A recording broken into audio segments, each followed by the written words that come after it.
Hello everyone. I've had a surprise. And yes, it's about Final Fantasy Tactics. So today I want to do an unboxing and just focus on that. I will do at least one video about the game itself at a later stage because I still need to play lots more before I can do that. Today is really about how we feel about the game. The nostalgia for sure, but also the extraordinary loyal support from fans for what is, let's face it, essentially a more niche game, being a tactics game. But it is Final Fantasy through and through. If you love Final Fantasy but haven't given tactics a try yet, this now really is the golden opportunity, and I will explain why. First, please let me say a big thank you to Square Enix for sending through this collector's box and additionally a few extra items, like this beautiful large art card, signed by the director and co-director of the Ivalice Chronicles. That's the official subtitle of the completely remastered version. The original PS1 game goes back to 1997, yes, 28 years. I have never had the PS1 version. I encountered the game about 12 years ago when I got a Vita, and I jumped onto Final Fantasy Tactics War of the Lions. So that's the PSP version, which was ported to the Vita. And that's how I took my first bumbling steps in this very challenging and demanding tactics game. I had a look at it last night again, and just on a personal note, my eyesight is simply not good enough anymore to be able to play it on such a small handheld, especially in that version which is still just slightly blurry. So having a remastered version, remastered graphics, playing on a large screen, for me is the ultimate, really. And that means a lot to me personally. So I can only say thank you for remastering this for modern platforms. I've heard a lot of people across social media already expressing very similar sentiments. I just want to show you the signatures on this art card. On the right-hand side, in a golden script, is the signature from director Kazutoyo Maehiro, and that's the Western name order. Obviously, in Japanese, it's the other way round. And the one on the left, in silver, is the co-director, Ayako Yokoyama, and the ko at the end of the name, Ayako, is drawn as a little smiley face. So I've no idea whether you've been able to see that, but I thought that was kind of cute and really nice. Now in the package was also a tiny enamel pin, and it's called a Ramza pixel pin. If you're not familiar with the game as yet, Ramza is one of the main protagonists. You play as Ramza in the game. And yes, the t-shirt was included as well. And that is a very interesting design because it features a character who only appears a bit further on in the game in Chapter 4, and he is kind of another incarnation of the Cid character we encounter in quite a few Final Fantasy games. He's called Cidolfus Orlando in Final Fantasy Tactics, and that is how he appears. The quote, "I will show them the swordsmanship that has earned me my epithet," refers to the epithet, which is Thunder God. Thunder God Cid is his epithet in the game. Some time ago, I bought the soundtrack for Final Fantasy Tactics. We'll be able to enjoy a little bit of background music occasionally taken from this soundtrack. So where's the game? The game is here. I had, of course, pre-ordered it. I was madly keen. And on the morning of release day, I was champing at the bit, phoning the retailer. Yes, it was there. We scooted off to pick it up. And since then, I can honestly say, not much else has crossed my mind because my brain has been completely occupied with this game, to the point that Purpa was getting a bit worried. When I go to bed, I wonder about, what jobs can I unlock? What should I go for? And in the morning I wake up thinking about what character should get what job. Yes, I think you could say it's become a complete obsession. I know many people play and replay this game many times over the years, and I can just see myself doing the same. And then, to top it all off, this box arrived. So let's start unboxing. So the front is just the artwork, and the title is on the top. And as you can see, everything is packaged inside in individual boxes. I believe this collector's box sold out very quickly.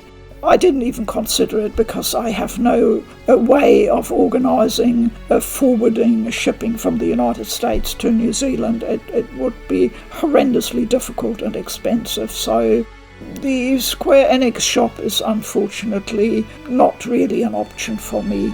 So this is a huge excitement for me to get this box. So on this box you see on the cover the Zodiac signs, and they play a hugely important role in the game, with every character having their own Zodiac sign, and they all relate to other people accordingly, sometimes more positively, sometimes a bit negatively. So you've got all sorts of considerations when putting your team together, but then you also look at the Zodiac signs. It's a real brain teaser at times. They really secured every corner with tape. There's a lot of cutting here, but it means I really didn't move at all during transit. Now here's an art sheet set.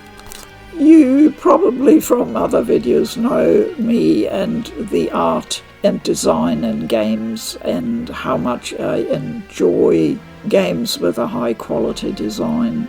And Final Fantasy Tactics just has that X factor for me. Those designs are timeless. They really don't age. Not for me.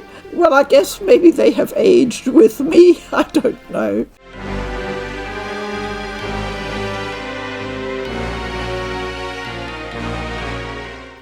So here we have Ramza Beowulf, your main protagonist. This is a map of Ivalice. If you look at it just under normal light conditions, it is quite dark. I suspect they're meant to have a light shining through behind them, and then it's all a lot more visible.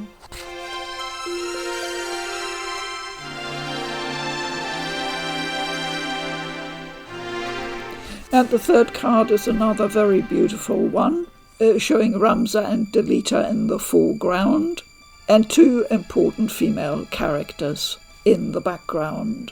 I'm pretty sure it's Alma, Ramza's sister, on the right, and Ovelia on the left. I thought for a moment they might have chosen Delita's sister, but she has sort of brown hair, so I think it's Avilia. You let me know. Oh my goodness, the colours! And these are, of course, the Zodiac Stones. I've already mentioned the importance of the zodiac, and each one has its symbol sort of engraved on the inside.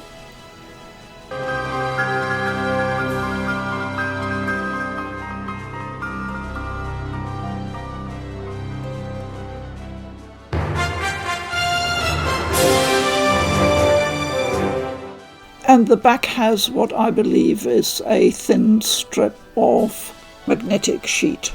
So I imagine you could put them on your fridge or somewhere else, some filing cabinet, whatever. I will just test that. Yes, it sticks to the fridge quite firmly, no problems.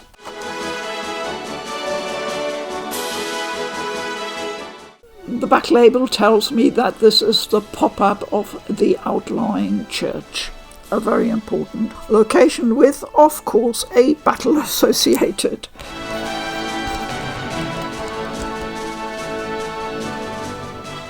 A sort of faux leather covered booklet.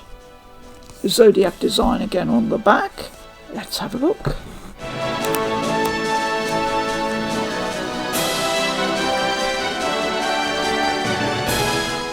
There we are, a fold-out church.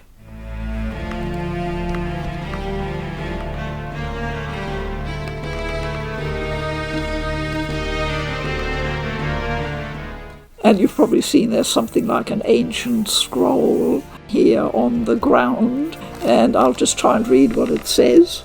It's a conversation between Delita and Ramza, and Delita says, "I'm afraid it's too late, Ramza. We cannot stop the two armies from joining battle now."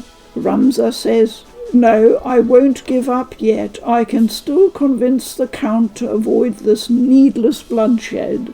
Delita, "I might have known you'd say that."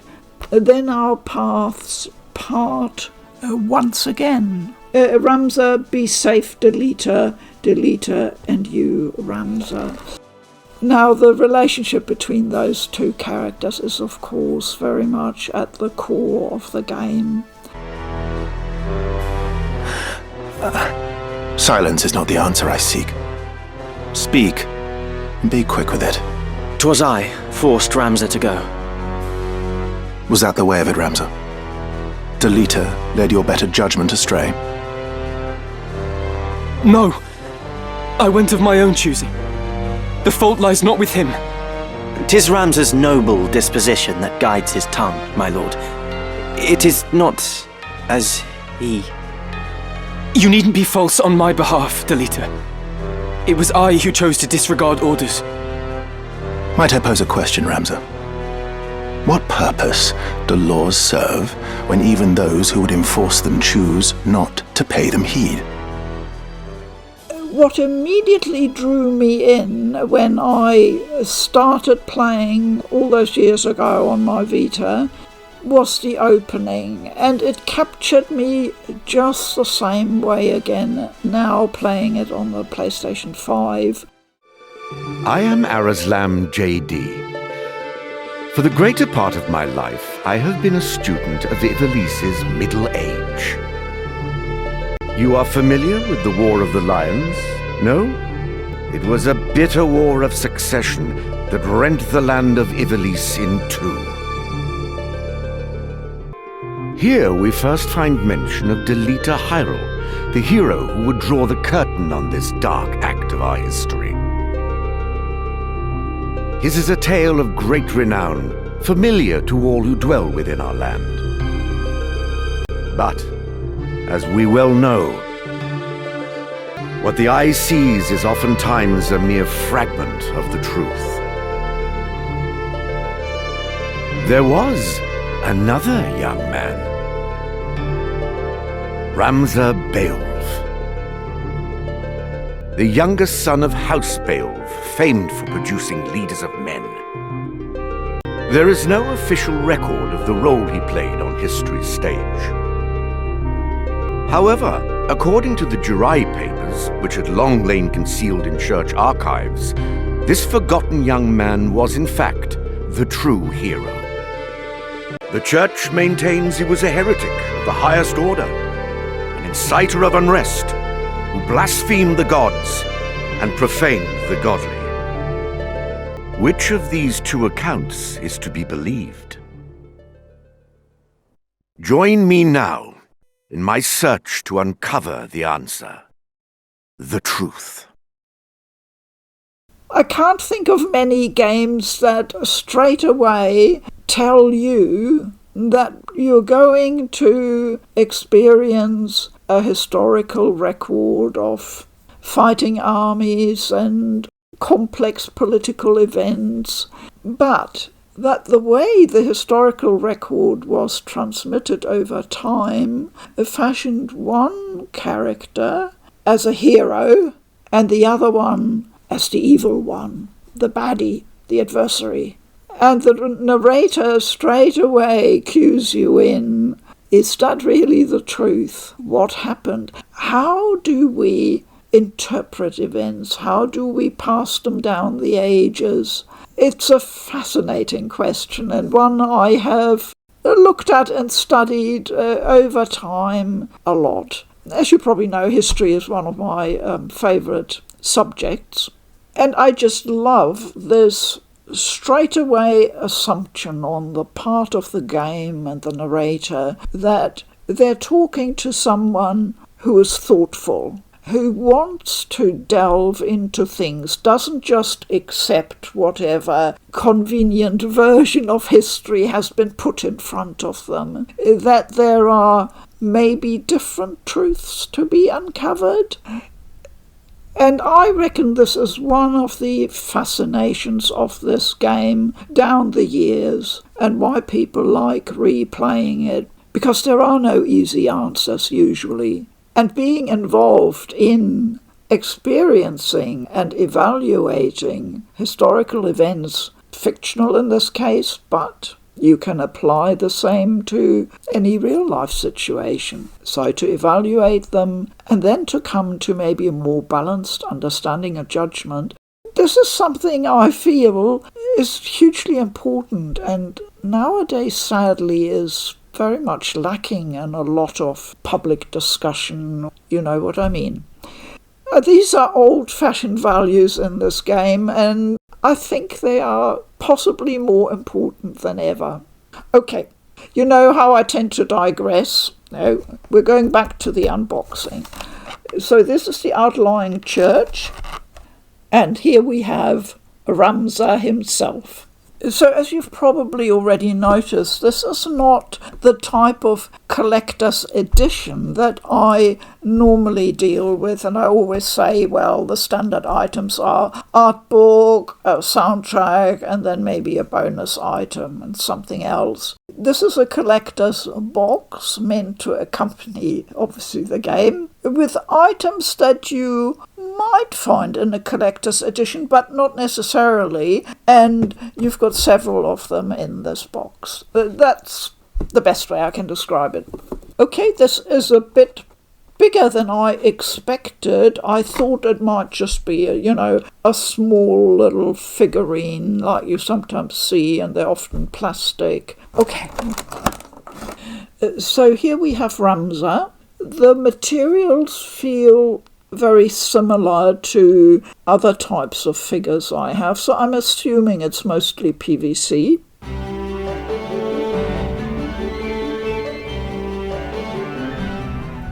So let's put him on his base.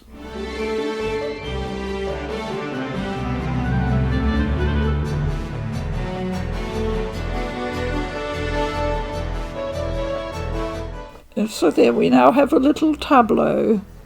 Why is this new edition of Final Fantasy Tactics such a big deal? Well, if you're at all interested, you've probably already delved into some articles and videos about it, but just very briefly, it is the original PS1 version, completely remastered, and they've used the translation or localization from the PSP edition, which I showed you on my Vita, War of the Lions. What I love about it is that it is now so much easier to play, not in terms of difficulty, I hasten to add, but you now have 3 difficulties to choose from, which is great. No, I mean mainly the menu interface has been modernized and some new conveniences added, like, being able to speed up in-game sequences so you don't have to wait anymore for an enemy to laboriously launch their spell, or if you want one of your own characters to use focus for added attack power, they sort of squat down and focus, and you got to wait until they've done that, and you can speed through all that. Which for someone like me who tends to obsessively replay maps, yes, that really does help a lot. Here you see a battle at normal speed. So this is a guest character whose actions you cannot control. There!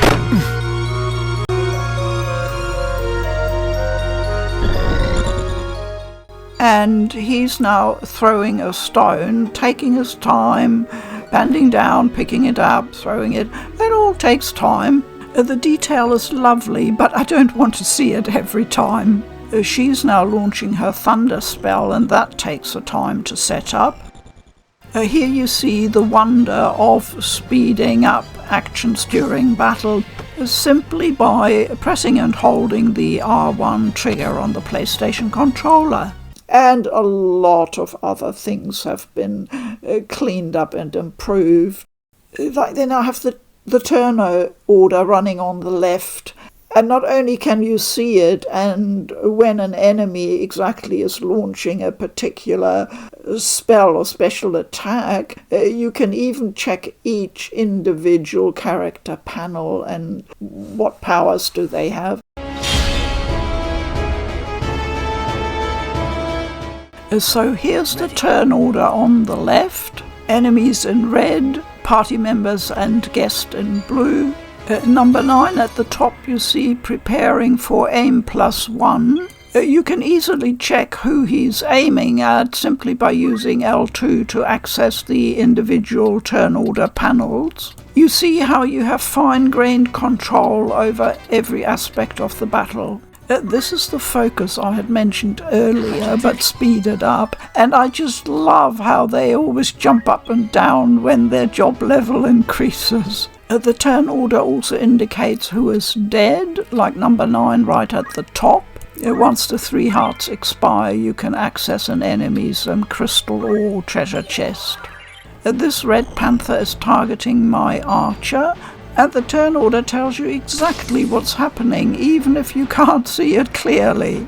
If the objective of the battle is a person, this is also clearly marked in the turn order. It can be an enemy to defeat or a person to assist. There are various scenarios. It's just so convenient. And my big bugbear from playing the PSP version was you can rotate the field on which they're playing the map, because a lot of the time, different angles, and there's usually a lot of elevations that might obscure things on the battlefield. And now with one button press, you can just switch to a top-down view, so you see the grid laid out. This is an awkward setup with enemies clustered inside the building. The top-down view is really critical here for being able to assess the situation. And it is just so helpful. Yeah, it's just smooth gameplay now. That explains probably why I spent so many hours glued to my screen. Just one more battle. And the final box. Ooh, it's a plush set. Plushies! You're gonna love this.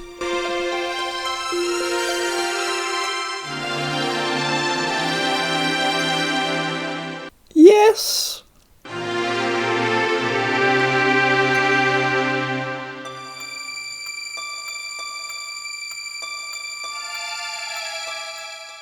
They're gonna find a home. Behind me on the sofa, of course. Morgana, she thinks she rules the roost here. The roost. Morgana, you gonna be friendly to them and show them the ropes? What did you say? No, they are not just chickens. They are chocobos.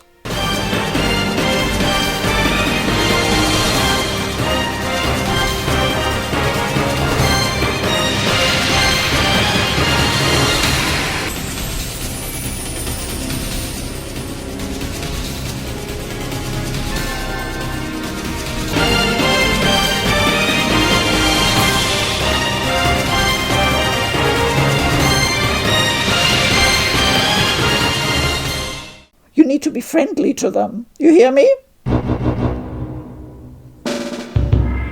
Oh my God, they're so soft. Look at the little feet. Okay, this is cuteness overload. And that was it for today. Final Fantasy Tactics. If you don't know it yet, I really hope you will try it and will get to love it as I and so many others do.